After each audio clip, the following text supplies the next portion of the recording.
Olá, meus amigos e irmãos em Cristo, graça e paz. Eu sou o professor André Augusto e hoje é a nossa primeira aula da Biologia para Cristãos.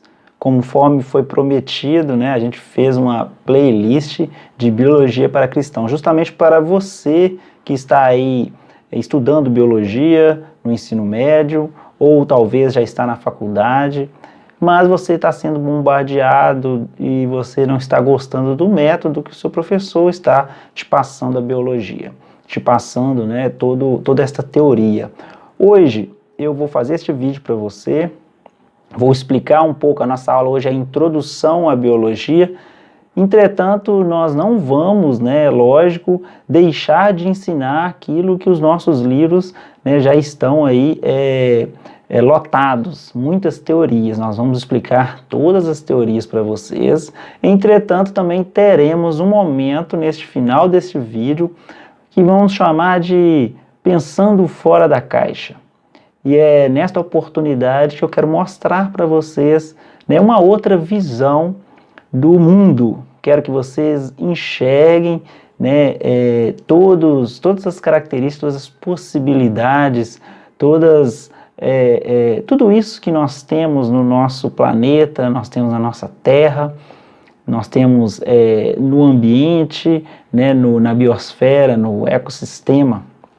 E a gente que quer ser um bom cientista, um bom profissional na área, nós temos que espelhar em pessoas que realmente foram importantes e levaram a ciência a um patamar totalmente diferente do que nós temos visto nos dias de hoje. Sabemos que 90% das pessoas que ganharam prêmios Nobel da ciência são pessoas que acreditavam em Deus.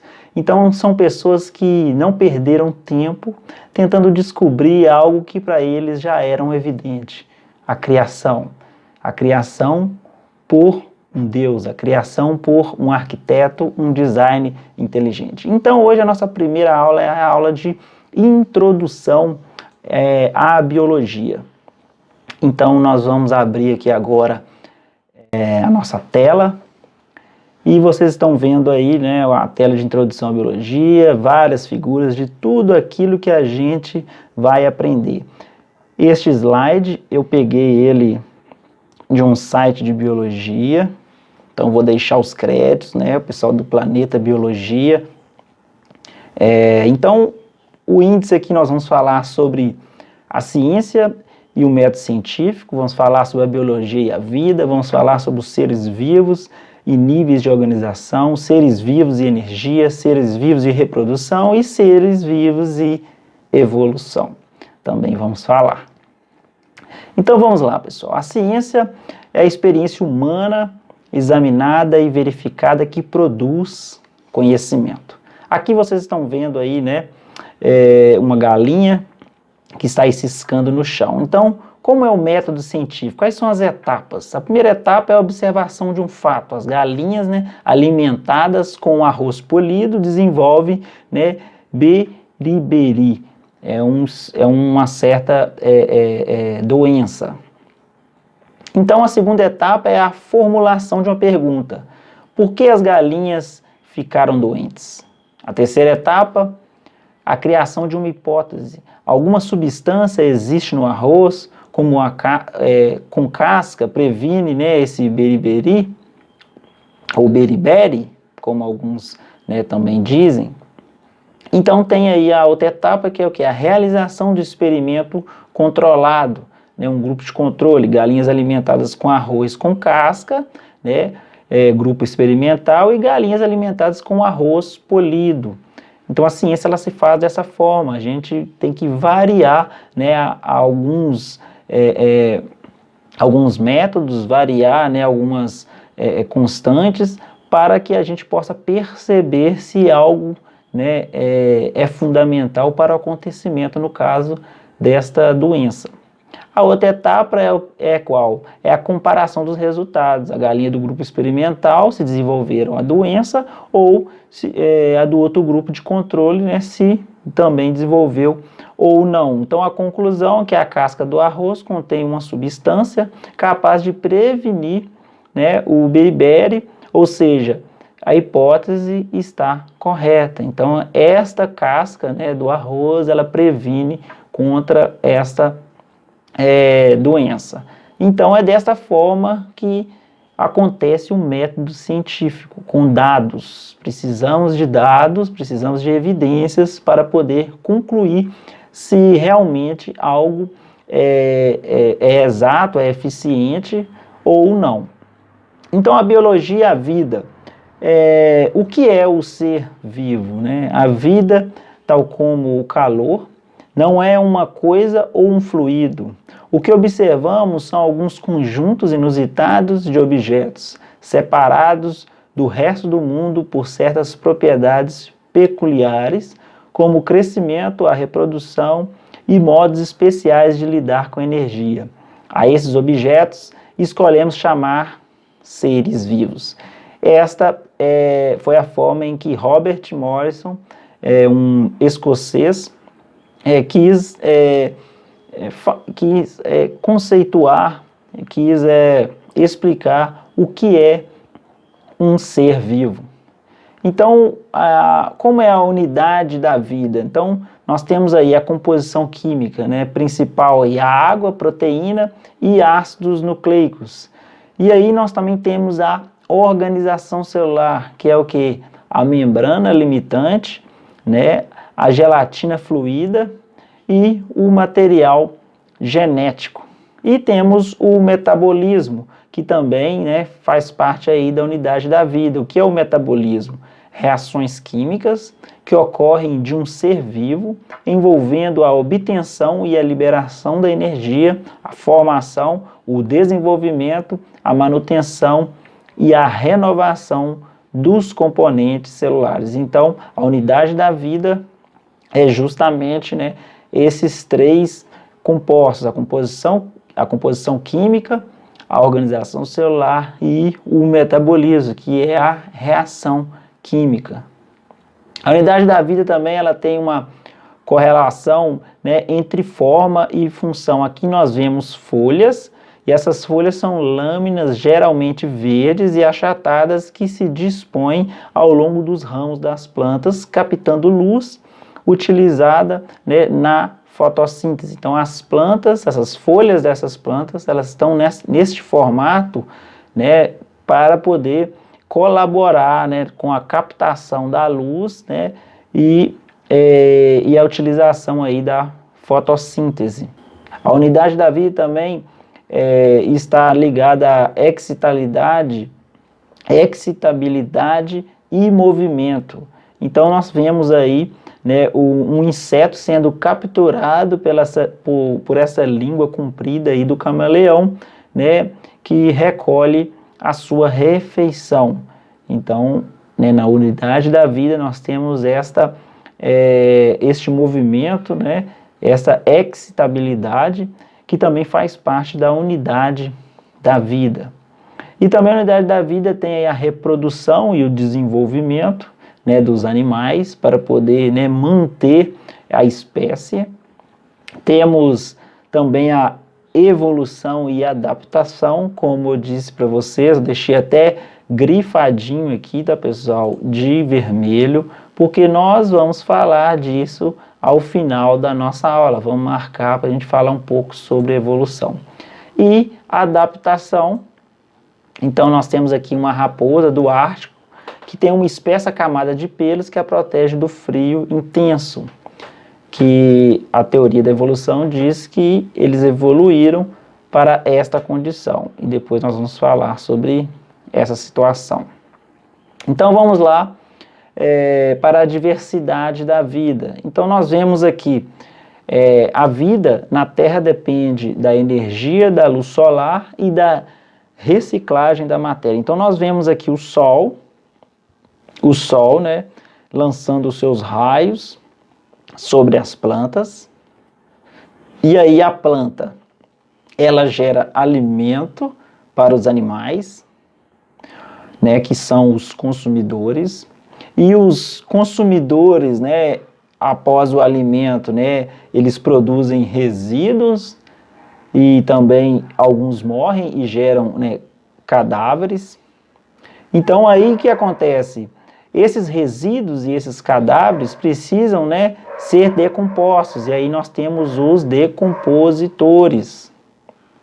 E esses decompositores, eles transformam, né, esses resíduos e esses cadáveres e tudo isso que está, né, sendo lançado aí sobre a superfície da terra em nutrientes para as plantas. Então percebe-se um ciclo, desde, né, o sol alimentando aqui, né, as plantas, e as plantas fazendo a fotossíntese, e as plantas também gerando o oxigênio, né? Então as plantas são os produtores de alimento, e desta forma vai tendo este ciclo, né, da vida na Terra.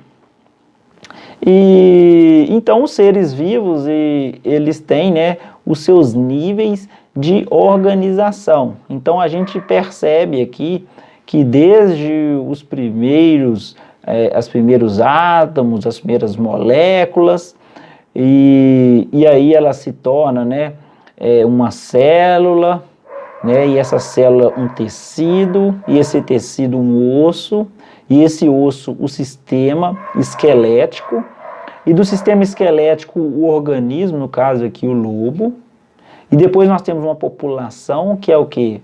Vários lobos, porque a população é o que? Da alcateia dos lobos aqui, eu tenho, quando eu digo população, eu estou dizendo o que? Vários animais da mesma espécie. E aqui eu tenho a comunidade, que aí já tenho aqui lobos, né? E tenho aqui também, né, as lebres, né, os coelhos. Então aqui uma comunidade onde tem várias espécies, às vezes em harmonia, tá, pessoal? Ou às vezes, né, em desarmonia. No caso de baixo aqui, que mostra o ecossistema, mostra o lobo se alimentando deste coelho. Então são os fatores desarmônicos que nós temos, né, no nosso ecossistema. E tudo isso que nós falamos aqui, temos aí a biosfera, que é todo o nosso planeta, né? Água, terra, o ar e tudo isso que nós vemos. E aí também temos, pessoal, sobre os seres vivos e a energia. Nós vamos falar, né, dentro da biologia, nós estudamos dentro da biologia, né, os produtores, que são as plantas, as algas, né, e determinadas bactérias autotróficos. O que é isso autotrófico, professor? Autotróficos são sistemas que produzem o seu próprio alimento. Nós não somos autotróficos, nós somos heterotróficos, porque nós precisamos de alimentar de um vegetal, de um animal. Então nós não produzimos o nosso alimento. A planta, ela produz o seu alimento, né, através da própria fotossíntese, né, da sua própria célula vegetal. Então nós temos aqui, né, a clorofila presente nas células vegetais, que é responsável pela fotossíntese. Então ela, através aí dessa energia luminosa absorvida, é convertida em energia química, que é o alimento, né, da planta, que gera aí, no caso, essa matéria orgânica. Então a representação simplificada da fotossíntese é a água mais gás carbônico, e, né, e no caso aqui a gente está mostrando a setinha aqui, a luz, que gera, né, a matéria orgânica mais o oxigênio. E temos, né, os consumidores e os decompositores, animais protozoários, fungos e outras bactérias. Aí aqui embaixo tem uma palavrinha, mas é a palavra heterotróficos, tá? Que são animais heterotróficos que alimentam de outro material. Deixa eu tentar modificar isso aqui. Deixa eu ver se eu vou conseguir. Aqui, ó. Ok, então heterotróficos. Então aqui nós temos os animais que se alimentam, né? A energia que os heterotrófos necessitam é obtida por meio da respiração celular aeróbica. E aqui nós temos a representação simplificada, né, da respiração celular aeróbica, que é glicose mais gás oxigênio, que se transforma em gás carbônico, mais água, mais energia. Então vemos aqui uma inter-relação entre a fotossíntese e respiração celular aeróbia, é fundamental na manutenção da estrutura biótica dos ecossistemas. Nós temos aqui a luz, né, solar nas árvores, e as árvores, através da fotossíntese, né, realizada aí pelas plantas e algas e bactérias. Então aqui tem aí, né, o gás oxigênio e a glicose, e aí existe aí a respiração realizada por animais, plantas, algas, fungos, protozoários e bactérias, e devolve isso em gás carbônico e água, de forma que as plantas, né, conseguem absorver e transformar tudo isso novamente em gás, oxigênio e glicose para os animais, no caso os animais heterotróficos. E aqui nós temos também, né, uma forma desarmônica que nós estamos vendo aqui, né, um animal, né, atacando as aves. Então zebras, leões e abutres convivem em um mesmo habitat e ocupam nichos ecológicos diferentes. Vai acontecer esse predativismo, né, em várias espécies, né, nesses nichos ecológicos, né, que são diferentes. Então nós temos também várias formas de reprodução, pessoal, dentro, né, das espécies, e nós temos as reproduções assexuadas, né, onde não envolve troca de material genético entre os organismos. A reprodução assexuada por brotamento da hidra, que está aqui, mas a gente percebe isso, essa reprodução assexuada em animais assim não muito comuns no nosso, vamos dizer assim, no nosso comum, até porque muitos desses animais às vezes são protozoários, né, são bactérias, e de forma que a gente não consegue perceber visualmente a olho nu. E aí temos a reprodução assexuada, onde, né, se produz aí, né, onde os gametas, né, que são os espermatozoides e os óvulos, a fecundação, a formação do zigoto, né, que é a célula ovo.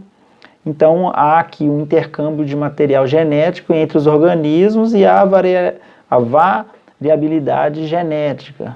Então a gente vê essa variação. Então a reprodução sexuada em anfíbios, o encontro dos gametas originará um novo indivíduo ou talvez uma nova espécie. E falando um pouco sobre evolução, nós vemos aqui os seres vivos, né, e as suas mutações, e aí vai tendo a variabilidade e a seleção natural, né, de seres vivos adaptados. No caso, por exemplo, se eu estou num lugar onde está muito seco, e aí um indivíduo ele consegue, uma espécie consegue se adaptar melhor, né, nessa seca do que outros. Então acontece, né, o óbito das espécies que não conseguem se manter neste cenário, né, neste ambiente mais seco, e prevalece, né, as espécies que se adaptaram. Então essa é a seleção natural. Então também temos as evidências, aqui fala a evidência da evolução são os fósseis, e nós vamos falar um pouco sobre isso. A teoria da evolução, ela mostra que através dos fósseis, né, nós descobrimos a evolução. Então este fóssil de peixe foi encontrado na parte da formação do Green River, nos Estados Unidos. E aqui está a cabeça de um fóssil de um celarossauro, um pássaro dinossauro encontrado no Novo México. Então, pessoal, a nossa aula de introdução à biologia essa foi algo assim, bem superficial, não quis, vamos dizer assim, especificar alguma coisa, e falamos bem superficialmente mesmo, até porque nós teremos mais aulas. Mas agora o nosso momento, o melhor momento da nossa aula, que é o Pensando fora da caixa. Então eu coloquei, né, voltando aqui alguns slides. Esse primeiro slide a gente já pode comentar sobre esse slide, que é o slide que fala sobre fósseis. E eu tenho uma playlist aqui, vi vários vídeos no meu canal, que são vídeos de fé e ciência. E aqui nós falamos sobre os fósseis, porque fósseis, na verdade, nós encontramos muitos fósseis. Entretanto, esses fósseis que são encontrados, a maioria deles eles não estão vivos, mas, né, a espécie já foi extinta. E por muito tempo, por exemplo, nós podemos usar o exemplo do selacanto, um peixe que foi atribuído como um elo intermediário entre os peixes, né, e os anfíbios, que era um peixe que eles acreditavam que que ele estava evoluindo de forma que ele estava criando, né, um pulmão de forma que poderia respirar fora da água. E esse peixe ele foi tido como um peixe por muito tempo como um elo intermediário, aí, né, um elo da evolução das espécies. Entretanto, né, isso foi por muitos anos falaram sobre esse selacanto, mas, né, se eu não me engano, no final do século XX, encontraram o selacanto nadando vivo por aí da mesma forma em que este fóssil, né, do mesmo formato deste fóssil, o qual eles falaram que o fóssil viveu há milhões de anos. Então o selacanto permaneceu milhões de anos intacto. Então é uma das coisas que, infelizmente, a ciência evolucionista ela acaba escondendo, né, nos nossos livros. E os dinossauros, por exemplo, a gente pode dar um exemplo recente em que um dinossauro, um fóssil de um dinossauro foi encontrado e esse fóssil ele ainda estava fedendo, o osso dele estava fedendo. Ele estava com, visto nele cartilagens, viam nele vasos sanguíneos, e isso mostra que os dinossauros eles não foram extintos, né, há milhões de anos, mas sim, talvez milhares, né, talvez 1000, talvez 1500 anos, nós não sabemos, mas essas evidências também são escondidas de nós. E sobre a evolução, a gente acredita, as pessoas que acreditam no design inteligente, nessa teoria, a gente acredita que existem essa variabilidade, essa seleção natural é por causa de uma microvariação. Uma espécie, por exemplo, ela pode variar, né, de forma a se adaptar no ambiente. No livro de Michael Behe, ele conta de um casal evolucionista que estudou os tentilhões numa ilha, e esses tentilhões eles tiveram uma variação do tamanho de bico de acordo com o clima. O clima ficou mais seco, as flores, as plantas, né, morreram, as sementes ficaram mais duras, e os pássaros que foram vamos dizer, que continuaram a vida naquele lugar, esses pássaros, eles foram, vamos dizer, os que se manteram vivos foram pássaros que tinham bicos mais resistentes, bicos maiores e mais grossos, e esses bicos, eles conseguiam quebrar a casca da semente e se alimentar. Os pássaros que tinham bicos mais finos e mais compridos, não conseguiram resistir porque não conseguiam quebrar essas sementes. E também, né, no estudo falava um pouco sobre proteínas, a gente não vai entrar nessa questão, mas as proteínas também que eles comiam colaboravam para que o bico deles se tornasse daquela forma. Então isso não é uma evolução, mas sim uma microvariação. E o que aconteceu depois, assim que o clima retornou ao normal, os bicos desses tentilhões voltaram a ficar compridos e finos, de acordo com, né, a sua alimentação, né, a melhoria da sua alimentação. E então, sobre a evolução, pessoal, como eu comentei aqui, é uma teoria